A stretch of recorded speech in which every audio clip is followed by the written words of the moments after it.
जी नाज़रीन, कोट गुलाम मोहम्मद तालके अस्पताल में ज़िले मीरपुर खां जो मौसब आला जुल्फ़कार चूंड जो सूबाई मौसब आला एजाज़ अहमद जी हुक्म ते अवामी शिकायतन बाद नए 32 लाख की डायलिसिस मशीन और उन जे लाए 10 लाख की लागत से लगल आरो प्लांट के मायने लाए दौरो किया। इन मौके ते इन सां गॾु assistant registrar Sajjad Soomro, public health SDO Kalimullah Khan और एमएस कोट गुलाम मोहम्मद डॉक्टर नज़ीर अहमद सोलंकी हो।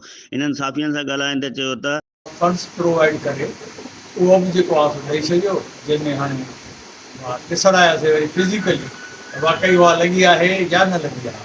उनजी तक़रीबन क़ीमत जेका आहे 10 लाख रुपए आरो प्लांट जो हींअर लॻो आहे। ट्रेन कई त साईं आरो प्लांट असांखे खपे, छाकाणि आरो प्लांट पुराणो आहे जेको मशीन सां कमु नथो करे सघे। वरी हिन इशू सां टेकअप कयोसीं, उन खां पोइ उहो मंज़ूरु करायोसीं, इंस्टॉल बि थी वियो, जंहिंसां पर्सनली वेरिफिकेशन थी आहे।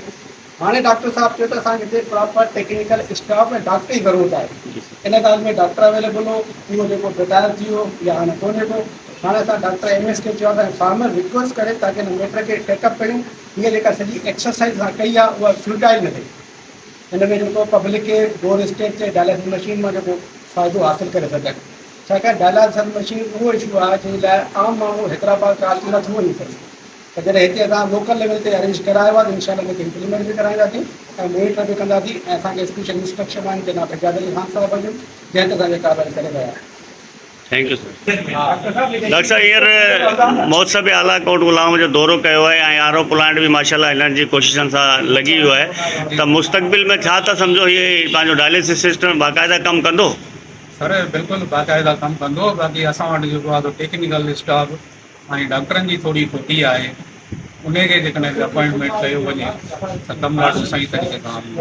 सर तव्हां इहो कोन था सम्झो त सभ खां पहिरीं अव्हांखे हिते टेक्निकल स्टाफ जी जेको आहे उहो अव्हांखे पहिरीं करणु घुरिजे, या पोइ उनखां पोइ ई मशीनूं वग़ैरह सही कराइणु घुरिजनि? हाणे वरी पई ख़राबु वरी न थी वञे किथे? सर ख़राबु कोन थींदियूं। असां वटि टेक्निकल स्टाफ जेको हुयो थोरो घणो। कोट गुलाम मोहम्मद तालका अस्पताल में डायलिसिस सेंटर के कायम थियण के तकरीबन 15 साल गुज़री चुका आहिनि। उन बावजूद इहो फ़ाल न थी सघियो आहे। हींअर वरी इनके फ़ाइल करण जी कोशिशि कई पई वञे। ॾिसूं था इहो कमु करे थो या कोन थो करे। अकबर अली राजपूत, इब्रत न्यूज़, कोट गुलाम मोहम्मद।